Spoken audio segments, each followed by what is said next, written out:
On va faire les deux vieux dinosaures, hein, Monsieur le Président. Alors, vous avez le choix entre le tyrannosaure, le diplomate, enfin, vous avez le choix. Je prendrai le reste. Simplement, Monsieur le Président, d'abord pour vous remercier d'ouvrir ce débat annuel. Chez nous, la fibre conditionne la compétitivité de la Bretagne avec les autres régions, mais elle permet également d'assurer l'équilibre territorial en Bretagne. J'y reviendrai. Et enfin, permettre les pratiques du quotidien dans les familles, dans les entreprises. J'aborde quelques questions. La première, je rebondis sur les propos de Christian Guillenvard. Malheureusement, sur ce coup-là, la décentralisation n'a pas été plus opérationnelle qu'une centralisation des choses. Et je le regrette infiniment. On se connaît suffisamment pour que je sois sincère dans ce propos. Malheureusement, nous étions les premiers à nous lancer sur le dossier, avec un plan un petit peu compliqué. Et aujourd'hui, nous sommes parmi les bons derniers sur le territoire national. Si en Europe, la France est à la 10e position, Monsieur Tréhardy, nous sommes parmi les derniers en France. C'est dire la place que nous avons en Europe dans ce domaine-là.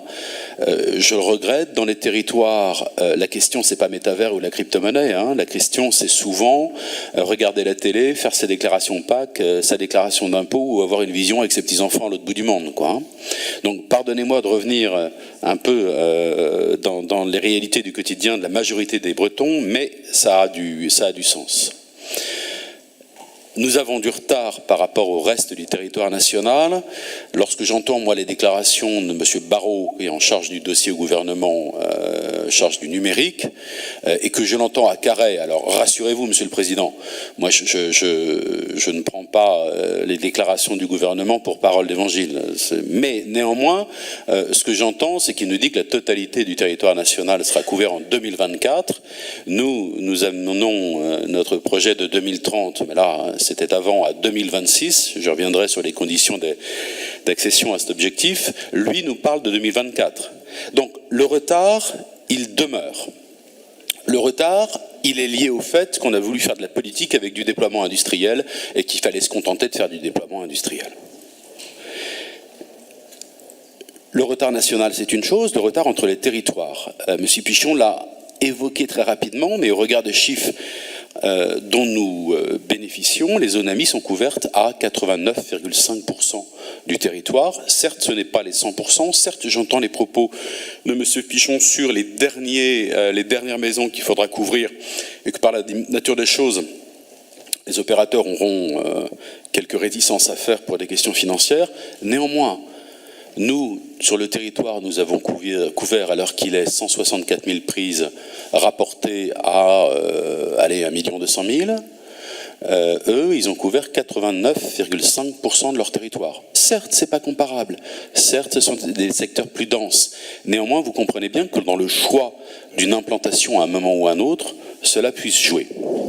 Donc, en l'état, 164 000 prises qui sont raccordables avec Cocorico, 41% d'abonnement. Ça, c'est sans doute la plus belle des nouvelles depuis le départ. Et qui dit combien l'appétence est là. C'est-à-dire que lorsque vous passez d'un secteur en ADSL assez costaud, vous ne pouvez hésiter à passer à la fibre. Lorsque vous passez d'un secteur qui n'est pas couvert, vous prenez tout de suite la fibre. 41, c'est un succès. Il nous reste quoi? 1 million de prises à réaliser. Et pour ça, il faut que le plan d'industrialisation mis en place par Megalis, via Axione, puisse produire quoi?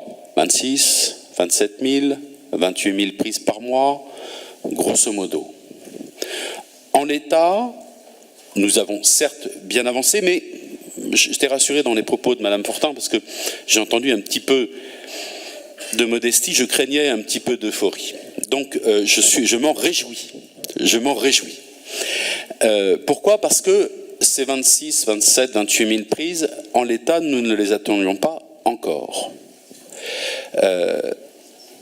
Nous avons quoi? 22, 23 000 prises mois et on a ce petit décalage de 2 à 4 000 prises. Ce petit décalage, quand il se cumule de mois en mois, c'est un paquet qui augmente et qu'on retrouve à la fin du process. Or, Or, la fin du process, cette phase 3 pour laquelle nous avons voté 16 millions d'euros d'entrée en matière, cette phase 3, elle aboutira à aller au bout du chemin.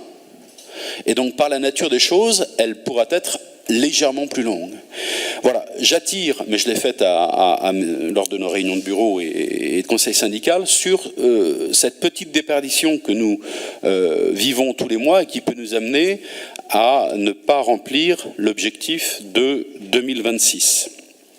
Vous avez compris, ce n'est pas un souhait, c'est simplement un point de vigilance qui me semble important, mais je sais que vous y portez une grande attention. Point suivant, c'est le nombre de prises dans ce que j'appelle la boîte noire. C'est le fameux temps qui existe entre la production de la prise et sa certification qualité, je fais rapide, qui lui permet ensuite d'être mise sur le marché. Bon, là-dessus, idem. Je crois qu'on s'est amélioré. Néanmoins, attention à ce que ça ne dure pas une éternité également. C'est idiot d'avoir réalisé les prises et de les voir bloquées avant commercialisation. Point suivant, ce sont ce que j'appelle des prises fantômes. Ces prises fantômes, c'est des prises que nous n'avions pas recensées. Alors, il est vrai que le recensement des prises, du fait de nos retards, était... alors, comme on est à l'époque des dinosaures, c'est finalement dans les périodes, c'est pas si long que ça. Mais ce que je veux dire, c'est que c'était il y a une dizaine d'années. Donc, lorsqu'en phase 2, on découvre 55 000 prises supplémentaires, ça veut dire que grosso modo, on découvre 2 mois de déploiement en plus. Qu'est-ce qu'on va découvrir sur la phase 3 pour le moment, ce n'est pas figé. Donc, question de ces prises fantômes. Question des zones d'extension dans les communes qui ont été couvertes. C'est important. Heureusement, pour notre logement, nous continuons à construire, nous continuons à étendre. Mais lorsqu'une commune a déjà été couverte par la fibre, eh bien, il faut trouver le moyen de permettre à ces quartiers nouveaux d'accéder également à la fibre. Donc il y a un système, si j'ai bien compris, de convention avec Mégalis. Néanmoins, là-dessus, j'ai eu vent d'éléments de retard. Je veux bien entendre qu'on essuie les plâtres sur ce sujet-là. 2 questions enfin. La première, c'est sur l'effacement du cuivre, Monsieur le Président. Alors vous allez me dire, le cuivre, c'est pas nous.